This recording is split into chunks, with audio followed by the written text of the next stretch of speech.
Bom dia, meu nome é José Dorval, sou professor de anatomia da Universidade Federal de Rio Grande.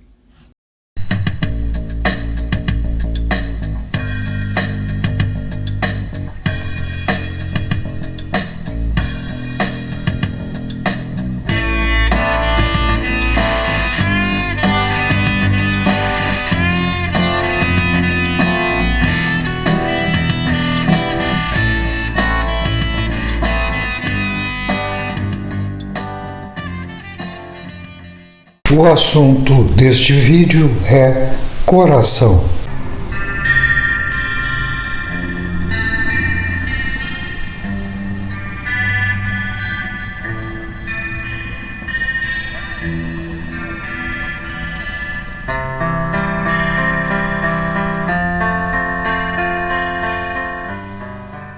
Neste slide, na figura menor à esquerda, nós temos um desenho esquemático do coração.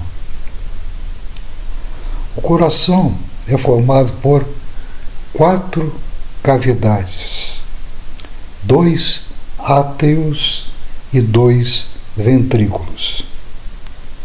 No desenho, os átrios estão representados em azul claro e os ventrículos em azul mais escuro. Nós podemos dividir o coração também em 2, um coração direito e um coração esquerdo. Cada um deles tem um átrio e um ventrículo. O coração direito,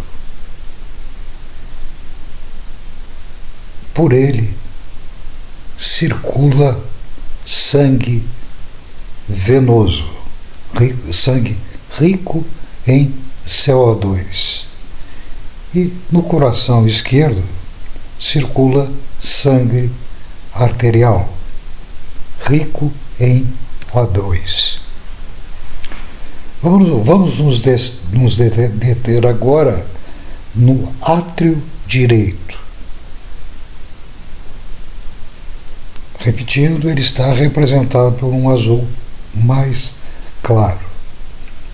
Ele recebe o sangue que percorreu todo o organismo,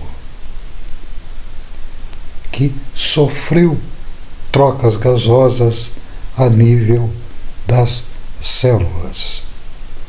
E ele volta para o coração direito, chegando primeiro no átrio direito, através das 2 veias cavas, a veia cava superior e a veia cava inferior.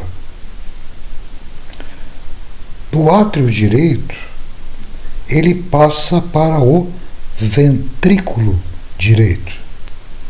Nessa passagem, existe a existência de uma válvula que faz com que o sangue circule numa via única, do átrio para o ventrículo. Ele não pode retornar, ele não pode haver refluxo do ventrículo para o átrio. Então, passando do átrio direito para o ventrículo direito, ele chega até a artéria pulmonar. Encontramos aí mais um mecanismo valvular que impede que o sangue retorne do tronco pulmonar para o ventrículo direito. O tronco pulmonar se bifurca em 2 artérias pulmonares, uma artéria pulmonar direita e uma artéria pulmonar esquerda. Esse sangue se dirige aos pulmões, sofre trocas gasosas Ele perde CO2 e ganha O2.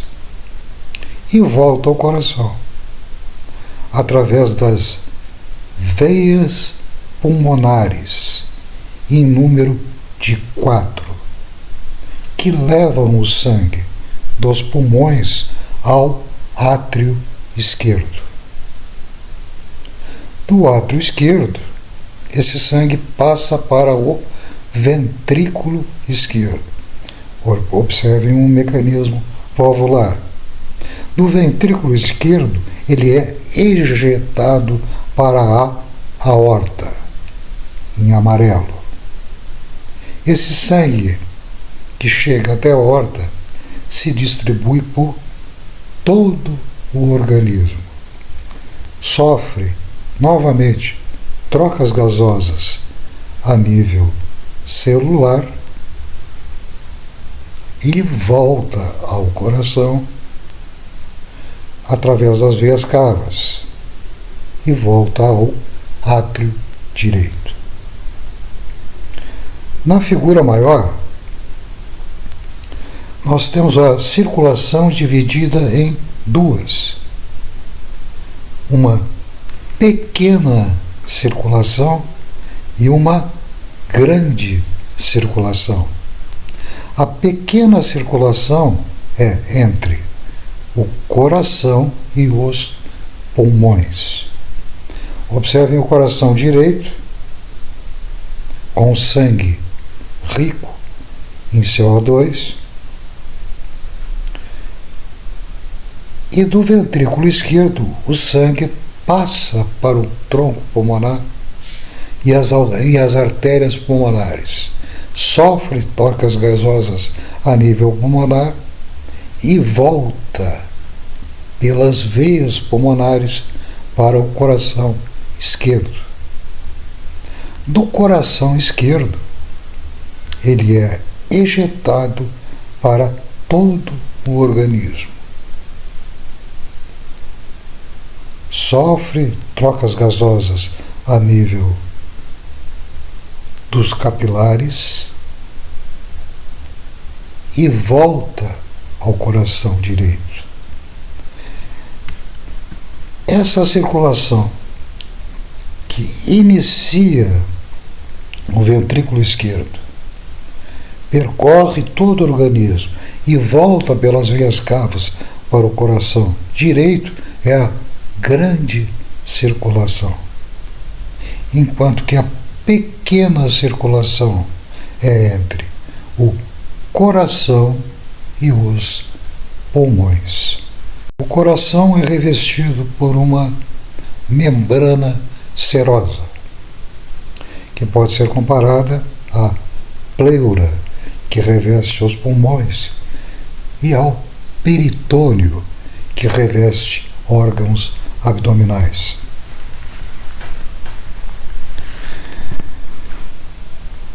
Observe que na figura o pericárdio é representado de forma semi-transparente.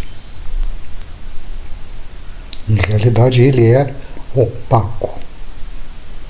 Observe como ele é um saco aberto que reveste todo o coração e termina a nível dos grandes vasos. Observe como ele se prolonga a nível da aorta, se prolonga a nível do tronco pulmonar. Quer dizer, ele não reveste só o coração, mas reveste, além do coração, o início dos vasos da base. Existem dois pericárdios, um pericárdio fibroso, esse que acabamos de descrever, e um pericárdio seroso. Esse pericárdio seroso reveste internamente o pericárdio fibroso. Ele é um saco fechado, ao contrário do pericárdio fibroso, que é um saco aberto. Quando o pericárdio seroso chega a nível do término do pericárdio fibroso, ele sofre uma reflexão e reveste o coração, formando entre as duas lâminas do pericárdio seroso, a lâmina parietal e a lâmina visceral, uma cavidade, a cavidade pericárdica, uma cavidade virtual que tem uma pequena camada de líquido. Essa cavidade permite movimentos livres dos átrios e dos ventrículos. Ele permite que haja a diástole, que é o relaxamento dessas cavidades, e a sístole, que é a contração destas cavidades. Dois detalhes do pericárdio que podem ser utilizados como manobra cirúrgica. Para demonstrar, são os seios oblíquo e o seio transverso. Para demonstrar esses dois seios, o pericárdio fibroso foi retirado anteriormente e o coração também foi retirado. Restaram aqueles vasos que chegam ou saem do coração. No seio transverso, é possível introduzir um dedo, mas depois da abertura do pericárdio. Esse dedo é introduzido anteriormente à veia cava superior e posteriormente à aorta e ao tronco pulmonar. Esse é o seio transverso. O seio oblíquo, nós encontramos embaixo do coração e atrás do coração. Nesse caso é possível introduzir vários dedos. Existe um recesso formado pela veia cava inferior e pelas 4 veias pulmonares. Esse é o seio oblíquo do pericárdio. O pericárdio está situado no mediastino, que é o espaço no tórax entre os dois pulmões. Nós podemos utilizar o pericárdio como referência para delimitar as diferentes partes do mediastino. Nós usamos para isso o próprio pericárdio. Acima do pericárdio, representado em verde, nós temos o pericárdio superior. Abaixo do pericárdio, o pericárdio inferior. O pericárdio inferior, por sua vez, é dividido em 3, usando também como referência o pericárdio. O mediastino inferior, situado na frente do coração, em amarelo, é o mediastino anterior. A nível do coração é o mediastino médio. E posteriormente ao coração, o mediastino posterior. No mediastino médio, no interior da cavidade pericárdica, no interior do pericárdio, nós temos só o coração. Mas são considerados também componentes do mediastino médio os vasos pericárdio frênicos, que passam lateralmente ao pericárdio e se dirigem ao diafragma. Mais duas imagens do mediastino. A imagem à esquerda. Observe que o pericárdio foi preservado. E o coração situado no mediastino médio. Observe também que o timo, situado no mediastino superior, se prolonga também alguns centímetros na frente do pericárdio. Então ele é um dos componentes do mediastino anterior. Na figura à direita, uma vista em perfil do mediastino. Observe o limite do mediastino superior. Nessa figura se situa a nível do disco intervertebral entre T4 e T5, o que mais ou menos coincide com a parte mais alta do pericárdio.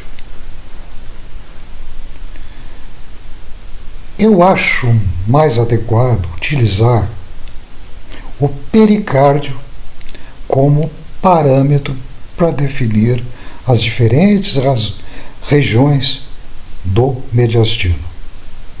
Porque o mediastino é móvel, o mediastino não é fixo. O mediastino se movimenta com a respiração. Quando o diafragma sobe, o coração também sobe. Quando o mediastino desce, existe uma descida também do coração. O pericárdio, em realidade, se situa aderido ao diafragma, inferiormente.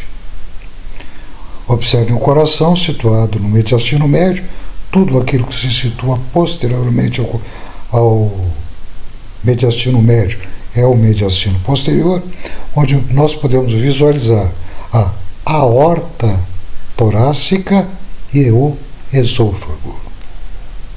Já o arco da aorta, a parte superior da aorta, aquela parte da aorta situada acima do pericárdio e que faz uma curva que se dirige para trás,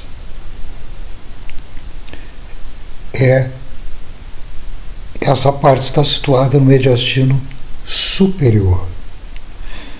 Essa curva inicialmente sobe e depois desce. Quando ela desce a nível do pericárdio, a aorta passa a ser situada no mediastino posterior.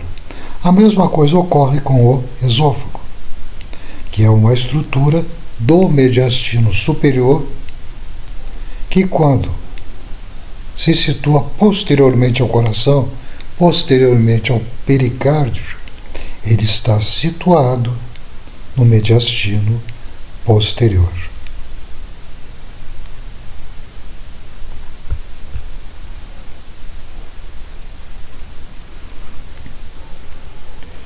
Em relação à configuração externa do coração, o coração tem 3 faces. Elas são a externo-costal, a diafragmática e a esquerda. A face externo-costal ou anterior é aquela situada junto ao externo, as cartilagens costais e as costelas. É o que nós visualizamos na figura menor à esquerda. Tudo isso que nós visualizamos é face externo-costal. Existe uma face do coração situada sobre o diafragma. É a diafragmática ou inferior. Nós podemos visualizá-la na figura à direita. Na figura direita nós temos os vasos que entram e saem do coração e podemos observar os dois ventrículos, o ventrículo direito e o ventrículo esquerdo. Eles são separados dos átrios por um sulco, o sulco átrio-ventricular. Observe que existe uma formação venosa calibrosa, o seio coronário, que se situa nesse sulco, o sulco átrio-ventricular. Observe também que esse sulco é interrompido pela veia cava inferior, mas se continua lateralmente. Então, essa porção dos dois ventrículos que nós estamos observando inferiormente é a face diafragmática. A face esquerda, ou pulmonar, nós podemos observar também na figura maior. Essa face situada à esquerda do coração. Ela não tem bordas, margens bem marcadas.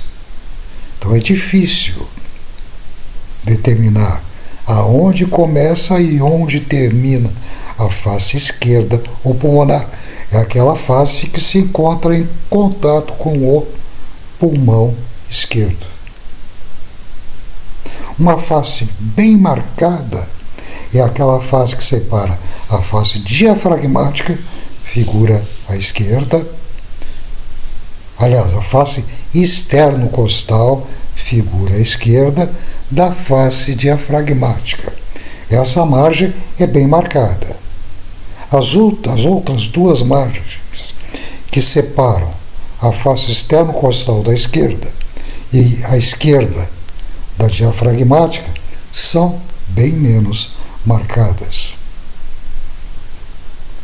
O coração tem uma base, e é onde se encontram os vasos da base, é onde se encontram os átrios.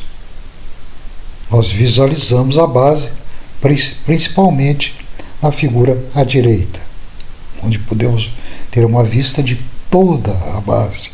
Observamos a artéria aorta, as artérias pulmonares, as veias cavas e as veias pulmonares. Essa é a base. Anteriormente, existe um afilamento e o coração termina de forma cônica. Na extremidade desse cone é o ápice do coração. Se nós traçamos uma linha que vai do centro da base até o centro do ápice, essa linha de posterior para anterior se dirige para frente, para baixo e para a esquerda, até chegar ao ápice. Margens. Existe uma margem direita. É aquela bem marcada, que separa a face externo-costal da face diafragmática. E uma superior esquerda e uma póstero inferior esquerda. A superior esquerda separa a face esquerda ou pulmonar da face externo-costal. E a póstero inferior esquerda separa a face esquerda ou pulmonar da face diafragmática. Então nós podemos comparar o coração com uma pirâmide com 3 lados.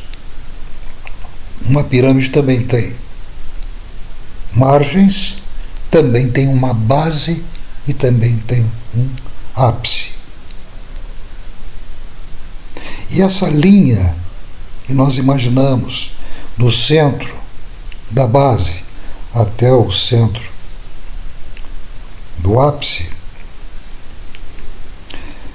ela é mais horizontal do que vertical. Então o coração se situa mais deitado do que na vertical. Agora, a configuração interna do coração. A descrição do coração como ele é internamente. Do lado esquerdo, nós temos um corte. E esse corte é demonstrado na figura menor. Do lado esquerdo, na parte superior, existe uma espécie de lâmina de vidro que nos demonstra exatamente onde é o corte que nós visualizamos na figura maior à esquerda. E podemos observar as 4 cavidades, os 2 átrios e os 2 ventrículos. Observamos que existe uma passagem entre átrio e ventrículo. Nos 2 lados existem 2 válvulas átrio-ventriculares. Uma válvula átrio-ventricular direita e uma válvula átrio-ventricular esquerda. Elas são representadas em um tom azulado. Essas válvulas se fecham durante a sístole atrial, durante a contração dos ventrículos. O sangue deve ser ejetado para a aorta e para o tronco pulmonar. Do lado direito, o sangue é ejetado para o tronco pulmonar. Do lado esquerdo, é ejetado para a aorta. E essas válvulas impedem o refluxo, impedem que o sangue que está situado no interior do ventrículo não volte para o átrio. Então essa válvula se fecha durante a sístole atrial. Observe também algumas formações musculares, que se prendem a essas válvulas por formações, estruturas que lembram pequenos tendões. São as cordas tendíneas. Observem no ventrículo esquerdo, nós observamos de forma bem clara. 2 desses músculos são os músculos papilares. Eles se prendem às 2 cúspides da válvula átrio-ventricular esquerda. Observe agora que a parede ventricular é toda acidentada. Existem relevos musculares nas paredes ventriculares. São as trabéculas cárneas. Existem cristas, que são saliências lineares. Existem pontes, que são saliências lineares, mas presas só nas suas extremidades, livres na sua parte intermediária. E existem pilares, que são os músculos papilares. Observe que os átrios, o átrio esquerdo tem as paredes praticamente lisas, enquanto que existe mais relevo muscular no átrio direito.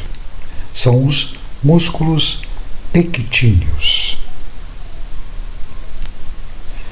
Agora, ainda na figura esquerda, na parte inferior, representado em azul, nós temos ali a aorta, o tronco pulmonar, as artérias pulmonares, e representado em azul claro,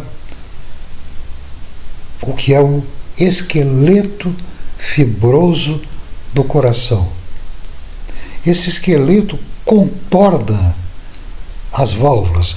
No total são 4 válvulas nesse sistema valvular. E elas mantêm a sua forma porque elas apresentam um esqueleto fibroso. Na figura à direita existe um corte diferente. Esse corte separa os átrios dos ventrículos.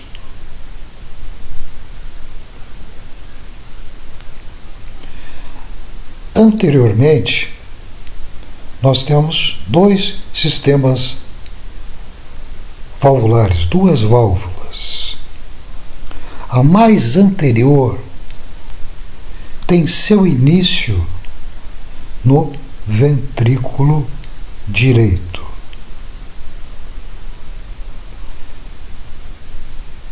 Ela é a válvula do tronco pulmonar, que tem 3 cúspides. Ela é a mais anterior. Ela tem uma cúspide anterior e 2 cúspides posteriores, uma à direita e uma à esquerda. Posteriormente à válvula do tronco pulmonar, nós temos a válvula aórtica, cuja origem é o ventrículo esquerdo. Ela impede que o sangue ejetado pelo ventrículo esquerdo para a aorta reflua novamente para o ventrículo esquerdo. Elas se fecham, se abrem durante a sístole ventricular para a passagem do sangue para o tronco pulmonar e para a artéria aorta. Se fecham imediatamente e impedem o refluxo.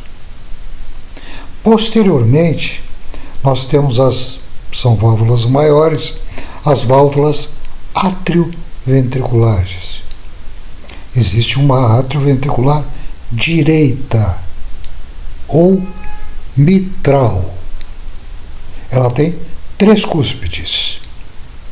Uma cúspide anterior, uma posterior e uma cúspide septal. Em cada uma dessas cúspides se insere, através das cordas tendíneas, um músculo papilar. No lado esquerdo, nós temos a válvula atrioventricular esquerda ou mitral, que apresenta 2 cúspides, uma cúspide anterior e uma cúspide posterior. Continuamos com a configuração interna do coração. Agora foi aberto o átrio direito. O átrio direito recebe sangue venoso, sangue proveniente de todo o organismo, através das 2 cavas, a cava superior e a cava inferior. Então existem 2 aberturas, 2 ósseos, o ósseo da cava superior e o ósseo da cava inferior. Então vamos observar do lado esquerdo, no texto do lado esquerdo. Na parte mais superior, veia cava superior, desembocando no átrio direito. Os músculos pectíneos são relevos musculares localizados principalmente na parede lateral do átrio, onde existe a aurícula.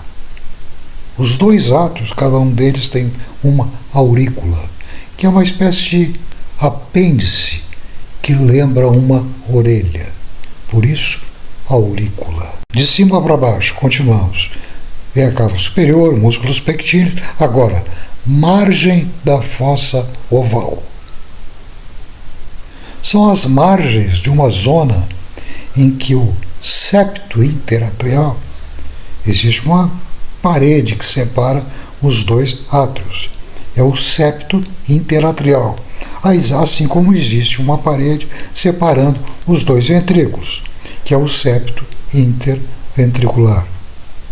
A fossa oval, durante o período embrionário, antes do parto, a fossa oval se encontra aberta e é chamada de forame oval. O objetivo do forame oval é desviar o sangue dos pulmões, que ainda não funcionam. E para que haja um máximo de chegada de sangue arterial, que chega através da artéria umbilical para os ventrículos, para que sejam ejetados pelos ventrículos. Após o parto e com o início do funcionamento dos pulmões, a fossa oval permanece fechada, ela é fechada, sendo que permanece aberta entre 25% e 34% dos indivíduos. E na maioria das vezes isso é assintomático. Ela se fecha, de uma forma geral, parcialmente, mas não completamente. A crista terminal é a transição entre aquela zona que tem músculos pectíneos da parte mais lisa, que é a parede septal. Válvula do seio coronário. Existe um outro ósteo importante no átrio direito, que é o ósteo do seio coronário. A maioria do sangue que irrigou o coração tem uma circulação funcional, que é aquela que já foi descrita, a grande e a pequena circulação, e tem também uma circulação nutrícia, através das artérias coronárias. E a maior parte desse sangue retorna ao coração, retorna ao átrio direito, através do ósteo do seio coronário. Existe um ósteo átrio ventricular direito, escrito aqui na parte inferior do slide. Esse ósteo átrio ventricular direito é a comunicação entre átrio direito e ventrículo direito, onde nós encontramos a válvula átrio ventricular direita ou tricúspide. Agora, ainda o coração direito. Agora o átrio direito se encontra fechado. Nós podemos observar bem a aurícula direita, que é aquela formação na parede atrial que lembra uma orelha. Por isso, aurícula direita. E o ventrículo direito foi aberto. Visualizamos uma estrutura que já é nossa conhecida. A válvula atrioventricular direita ou tricúspide, com os 3 músculos papilares. São 3 cúspides, 3 músculos papilares. Um músculo papilar septal. Está escrito do lado direito, no texto do lado direito. Músculo papilar septal, que se prende na cúspide septal. Um músculo papilar posterior. Está escrito à esquerda, na parte inferior. Músculo papilar posterior, que se prende na cúspide posterior.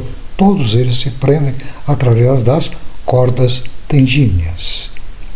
E um músculo papilar posterior, que se prende na cúspide posterior.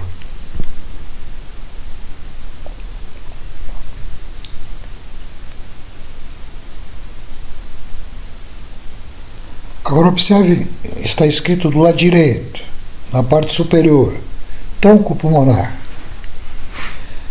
O sangue é ejetado, o ventrículo direito recebe sangue do átrio direito através do orifício atrioventricular direito. Durante a sístole ventricular, a válvula atrioventricular direita se fecha e o sangue é ejetado para o tronco pulmonar, que apresenta 3 cúspides, uma anterior, uma direita e uma esquerda.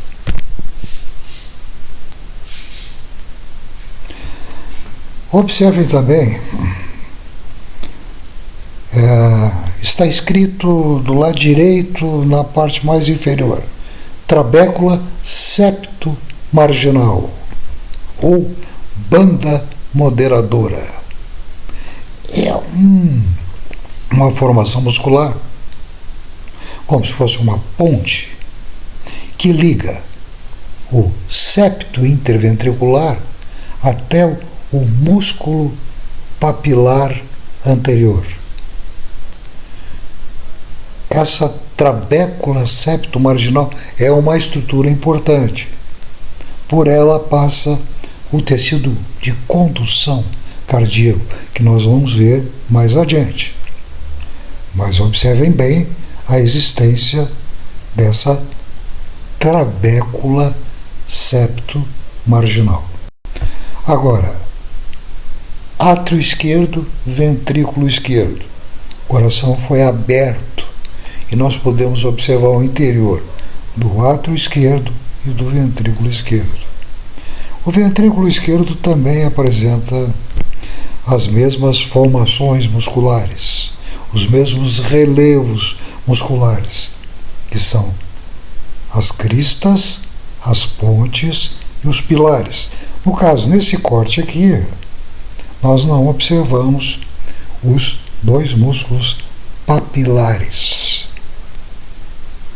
Observamos o orifício atrioventricular, a válvula atrioventricular esquerda ou mitral foi retirada.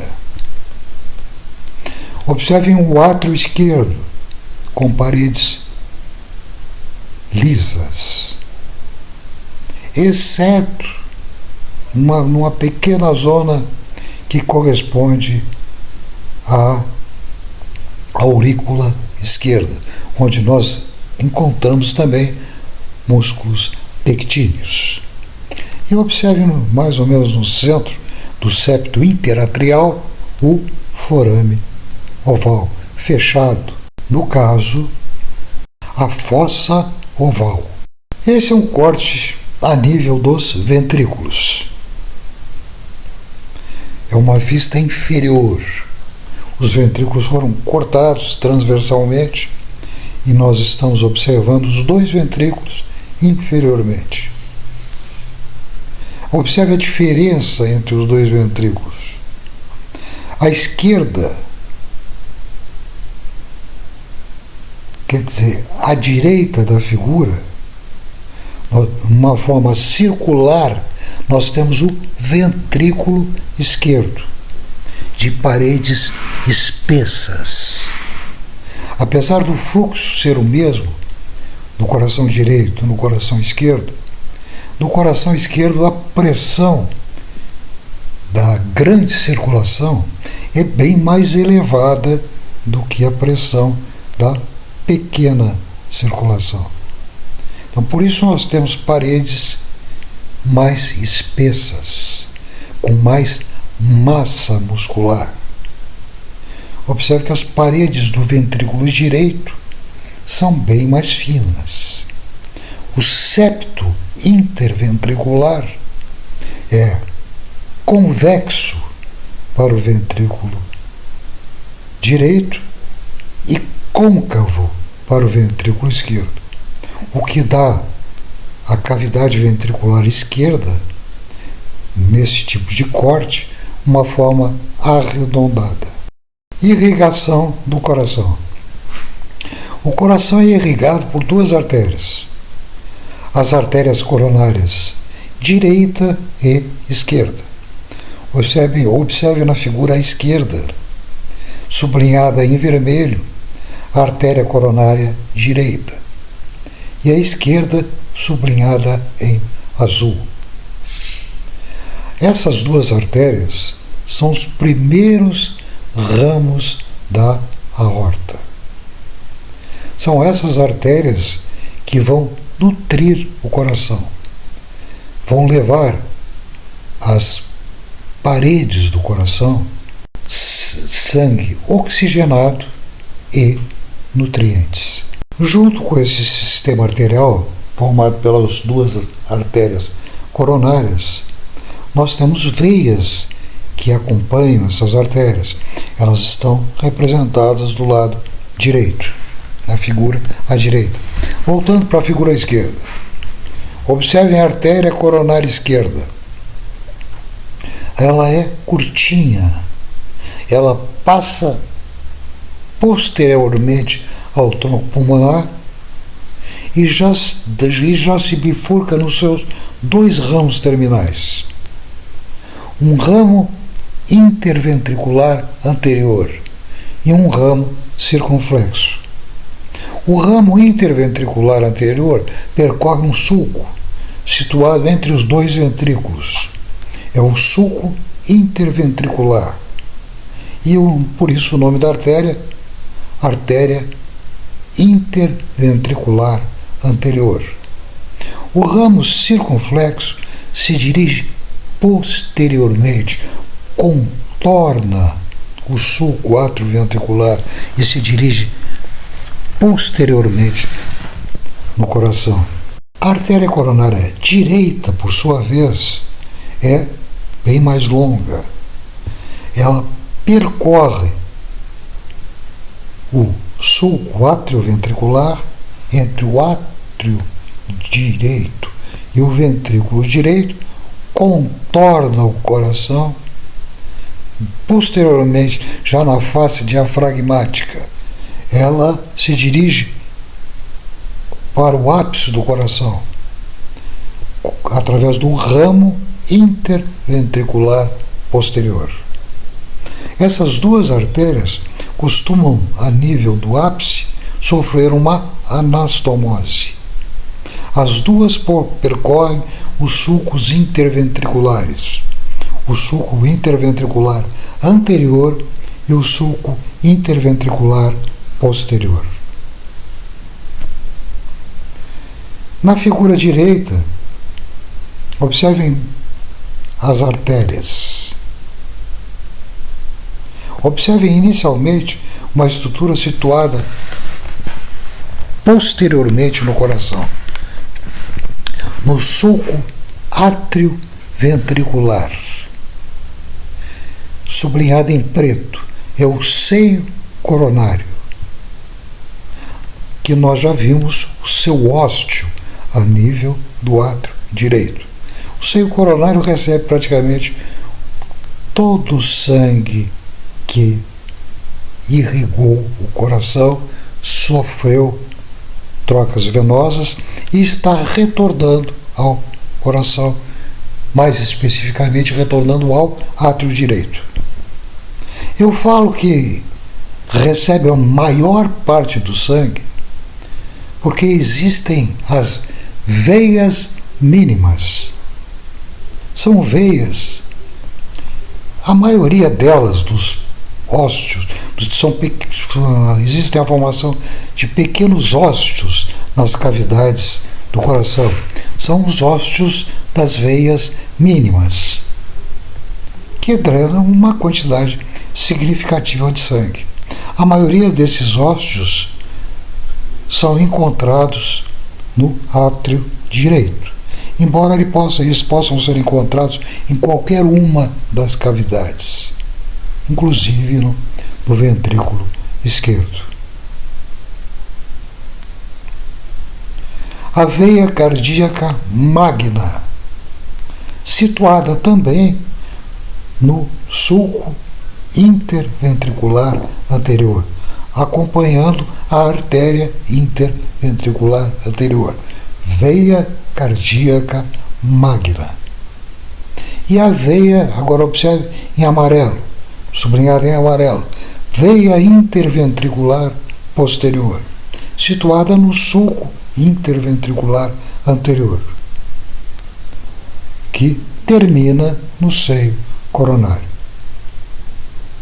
Observe, a artéria coronária esquerda, com seu ramo interventricular anterior, a veia cardíaca magna, a veia interventricular posterior, se encontram nesses sulcos, né, que nos permitem, esses sulcos coincidem com o septo interventricular. Então, nos permite delimitar os dois ventrículos através da existência desses vasos situados nestes sulcos. Agora, e observem também que o ápice do coração pertence ao ventrículo esquerdo e não aos dois ventrículos. Ele é uma estrutura só do ventrículo esquerdo. Agora mais uma figura menos esquemática. Observem o tronco pulmonar, a artéria aorta e as duas artérias coronárias, a artéria coronária direita e a artéria coronária esquerda. A artéria coronária direita emerge da aorta e percorre o sulco átrio ventricular, contorna o coração e se dirige para a face diafragmática. Ela dá dois ramos importantes, um deles está representado. Observem, sublinhado em preto na parte superior, o ramo do nó sinoatrial. Esse ramo é um ramo importante. O nó sinoatrial faz parte do sistema de condução cardíaco. Observe também a veia cardíaca parva, na margem inferior, naquela margem que separa a face diafragmática da face externo-costal. A veia cardíaca parva sobe através do ventrículo direito, contorna o coração e vem a se situar depois na face diafragmática. A artéria coronária esquerda se bifurca nos seus dois ramos terminais. O ramo circunflexo, que vai contornar o coração no sulco atrioventricular, entre o átrio esquerdo e o ventrículo esquerdo, e se bifurca também dá como ramo terminal, um dos ramos terminais, são dois, o ramo interventricular anterior. Observem também o ápice do coração situado no ventrículo esquerdo. Na figura direita, observem a drenagem, principalmente a drenagem venosa. Agora observe também a artéria coronária direita, do lado direito do coração. Ela contornou o coração e se continua como ramo interventricular posterior. Junto com ela, nós temos a veia cardíaca parva. Do outro lado, a nível do ventrículo esquerdo, nós temos a veia cardíaca magna. É aquela que surgiu, agora voltamos para o lado esquerdo, ela surge no ramo no sulco interventricular anterior, contorna o coração no sulco atrioventricular e aparece, a veia cardíaca magna aparece na face diafragmática. Ela sofre uma dilatação e essa dilatação tem o nome de seio coronário. Esses são os territórios irrigados pelas artérias coronárias. Aqui nós temos um corte semelhante àquele corte que nós vimos anteriormente. Nós temos o ventrículo direito e o ventrículo esquerdo. É um corte transversal a nível dos ventrículos. São duas coronárias, a direita e a esquerda. Observe que nesses slides são salientados dois ramos da artéria coronária direita: a artéria do nódo sinusal e a artéria do nódo átrio-ventricular, aurículo ventricular ou nódo átrio-ventricular. Fazem parte do sistema de condução. Nós vamos ver no próximo slide. Toda essa área em azul é uma área irrigada pela artéria coronária direita. Ela irriga todo o ventrículo direito e uma parte do septo interventricular e a parte posterior do ventrículo esquerdo. O ventrículo esquerdo, na sua parte anterior e nas suas laterais, também recebe irrigação da artéria coronária esquerda. E em laranja, o território irrigado pela artéria circunflexa. Então, essa é a distribuição das artérias coronárias nos ventrículos esquerdo e direito. O coração é inervado,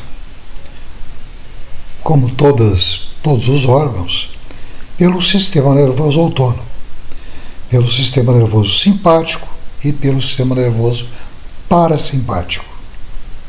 O simpático estimula a função cardíaca, aumenta a frequência cardíaca, aumenta a pressão com que o sangue é ejetado, aumenta o débito cardíaco, enquanto que o parasimpático atua ao contrário, diminuindo a frequência, diminuindo o débito e diminuindo a pressão com que o sangue é ejetado. Mas além dessa inervação, o coração apresenta um sistema de condução. É uma espécie de sistema nervoso próprio, que sofre influência do sistema nervoso autônomo. Em realidade, os sistemas simpático e parasimpático estimulam ou inibem o sistema de condução, que está representado em amarelo. Agora, um coração desnervado, um coração em que foi desconectado do sistema nervoso autônomo, ele continua batendo, ele continua funcionando, mesmo sem nenhuma inervação, o que é o caso do coração transplantado. O coração transplantado é um coração desnervado, mas ele continua funcionando, aí numa frequência cardíaca em torno de 100, 120, o que é o suficiente para a prática de exercícios e é suficiente também, aí é adequado também para aquele indivíduo que está em repouso. Ele não sofre influência da inervação autônoma. Durante a atividade física, ele não aumenta a sua frequência cardíaca. Durante o repouso, a frequência cardíaca não diminui. Ela se mantém sempre aquela frequência cardíaca do seu sistema de condução, normalmente entre 100 e 120. Com o passar dos meses e até dos anos, o coração transplantado sofre uma reinervação parcial, embora ele nunca vá possuir a inervação que tem um coração normal.